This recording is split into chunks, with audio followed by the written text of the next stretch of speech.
Hey, I'd like to welcome you to another episode of the Mid Matters Money Podcast, your source for all things money. My name is Adam Torres. You can follow me on Instagram at AskAdamTorres. Keep up with my book releases, book tour schedule, signings, all that other good stuff. Always love to connect with you there. And as always, if you'd like to apply to become a co-author of one of my upcoming books, just head on over to the website, missionmatters.com, and click on Become an Author to apply. All right, so today I have Lindsay Bryan-Podvin on the line, and she's a financial therapist over at Mind Money Balance, and she's also author of The Financial Anxiety Solution, a step-by-step workbook to stop worrying about money, take control of your finances, and live a happier life. Lindsay, welcome to the show. Thanks for having me, Adam. So I'm excited to get into your book. When I saw it in the show notes and when I saw what it was about, I'm like, oh my gosh, how many people would love to alleviate financial anxiety? Brilliant, number one.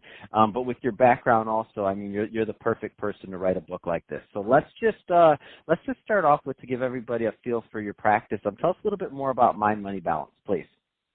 Yeah, thank you. So I am a financial therapist. While I started out kind of working with a little bit of everyone, as time went on, my niche narrowed in based on I was seeing a lot of individuals who were married or partnered, and really quickly realized that I wasn't going to make much of a dent in my work if I didn't have both people there. So now I work exclusively with high-earning couples, and I deal with a ton of financial anxiety. You know, we think in our country that once you have money, then you'll be better, right? There's this notion of when you have money, you'll feel happier, or if I had more, things would be better. And so I work with couples who have money and still have life happening and help them to feel better about their relationship with money by making it fun and helping them to feel empowered and comfortable in their relationship with money. What have you found is one of those common issues? And obviously it's not every couple is going to be different. Everything's going to be different, obviously, from couple to couple and their backgrounds, a lot of different things for sure. But what do you find are some of the common themes of why couples have problems like these? Yeah, I think the big one is that worry that if they talk about money, it's going to be tense, there's going to be arguments, it'll be uncomfortable, it'll feel awkward. So then it creates this self-fulfilling prophecy where they don't talk about money because they're convinced it's going to be difficult in some way, shape, or form. So then when they finally are forced to talk about money because somebody gets a new job or they have to replace the car or something like that, then tensions or emotions are already high. Then the money talk doesn't go so great, and then they say, see, this is why we can't talk about money. It's uncomfortable and awkward, right? So, yeah. So I know listeners right now are like, they're in their head and they're like, why did Adam bring this woman on? Because you need it. That's why I brought her on. You continue, Lindsay, because they don't want to hear it. Oh, I can feel them already. Oh my gosh, that's so funny. But that's it, right? Is we think that if we talk about it, it's going to be bad. And we know that not talking about it is actually worse, right? The number 2 cause of divorce in the country is disagreements about money. And it's 1,000% preventable if you just start talking about it. And that means quieting down your anxiety or whatever garbage is running around in your head saying you can't do it. And my job is to help couples kind of sort through whatever is going on in their heads so that they can have a healthy and open conversation about money. That's awesome. Let's switch up a bit. I do want to spend some time on the book. So the Financial Anxiety Solution. So what inspired you to write this book? It was because I found that when I would try and work with my couples by jumping straight into the money piece, we weren't really getting anywhere. So I was, as a social worker, as a therapist, you're often trained to meet clients where they're at, which means follow them. And oftentimes people would come in once I got my certification in financial social work, and they would say, okay, I just need help with my savings plan, or I just need help figuring out how to make this budget work. And we do that, but we really wouldn't get anywhere. And what I realized was that I had to kind of put on my expert pants and say, look, I know you want to do your budget. I know you want to do your savings goals and your retirement, but we've got a lot of other stuff going on before we can get there. And the biggest thing I kept feeling and finding was anxiety. People were uncomfortable talking around about money. They didn't want to dig into their past. You know, it's always uncomfortable to dig up the old childhood stuff. So what I found was that anxiety was preventing them from engaging with their money in a healthy way. And how it would show up is on one of two ends of this spectrum. They would either procrastinate and put off taking important financial choices and making those decisions, or they would go in the opposite direction and do so much that they became overwhelmed and paralyzed by the amount of stuff that they had tried to take on. So my job was to go, okay, I know how to treat anxiety. I'm a trained therapist that specializes in anxiety and depression. Let me apply these skills to money so that I can help my clients with what they're saying is the problem, which is their budget or their retirement plan or saving for a car, whatever it is. I love it. And that's one of my favorite things to do is pay a professional a lot of money and then tell them what I need help with. You gotta follow it up with telling them how to do their job. It's like, go to the doctor, you're like, I just want help with this. Forget about the rest of my health.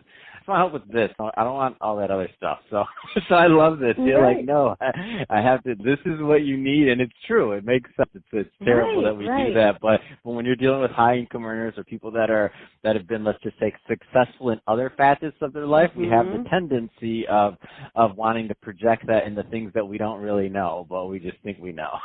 I love it. Yeah, but you're so right. I mean, look at that doctor example. If you went to the doctor and said, I help sleeping, give me a sleeping pill, they're not going to give you a sleeping pill in most cases. Nothing else. Right, exactly. They're going to say, no, we got to talk about exercise and caffeine and alcohol. I don't want to talk about that, but I don't want to talk about that. I already told you it's sleeping. It's not the other stuff. Exactly. Fine. Yeah, right. Yep. It's amazing. So let's go into, we're not going to have time to go into the whole book, of course, but I do want to leave a nice little teaser for the audience so that they will go out and buy this book, so we have to warm them up a little bit. So I'm looking at it, and let's just get into the My Money story part in chapter 1. So tell us a little bit about that. So that is when we kind of rewind the clock and we go back to what was going on in some of our earliest money memories. So we know that all of us who are developing, typically we have healthy brains. We are soaking up so much information in those first few years of our lives, which means as adults, we have our views about money pretty much set by the time we're like 8 or 10 years old. So we have to go back in time and kind of figure out what was going on, right? What were some of the messages we were getting from our parents when we were little? What were some of the first lessons we'd had around money, whether it was like getting money in birthday cards or whether it was hearing your parents fight about money. You know, so we start to kind of associate things that we do now with the lessons and with the stories that we learned as children. So that's kind of going in time and figuring out what some of those first money memories were. And then you can use your adult brain to say, okay, that lesson isn't really helpful for me anymore, so you can have a better relationship with money. Oh, my gosh. That's amazing. And I think it works the opposite way, too. And I'll give you an example. Yeah. I've always been really good with money, and I know my money story. I've told this story 100 times. I've never said it on the podcast before, and you're going to laugh, but I remember being like 5 or 6 years old, and I remember going to the corner store, and I remember paying for like a candy bar, and I remember being mad that he got my money, and I had to give him my money for the candy bar, and I did this week after week, and I was just thinking, like, there's got to be a better way. Why do I have to give all my money away just because I want this candy bar? So the workaround was I'm walking around the store a little bit, and I see this bag. They had these like 2 for $1 or something, like bags of candy. And I'm like, oh, I can't eat all that. And I did the math on it. And I'm like, oh, so if I save up my allowance for a week, I'll have enough. So long story short, I started buying candy in bulk and my allowance piled up. And I remember after like a year, I had something like $100, like something crazy. And my mom found it and she's like, Adam, where'd you get all this money from? And I'm like, it's my allowance. She's like, but you go to the store, you haven't spent it?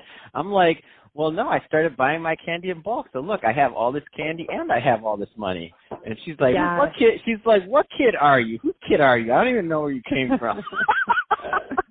But it was that pain of like giving away my money. Like, why does like I had to do those chores for that money? Why does he get that money? Because I want his candy bar. And I remember thinking that's so.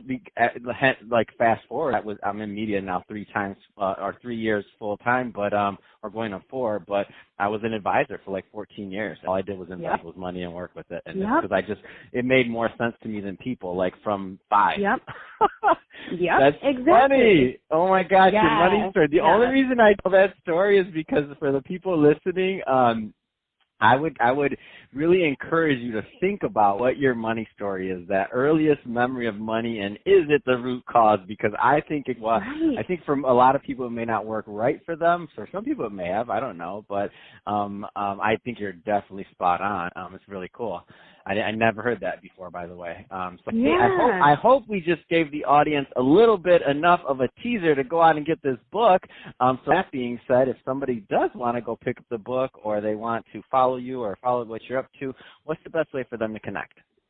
They can definitely find me on Instagram at Mind Money Balance. My website is the same name, mindmoneybalance.com. And when it comes to book the Financial Anxiety Solutions, they can order it online from Barnes & Noble, IndieBound, Amazon, wherever they want to get their book.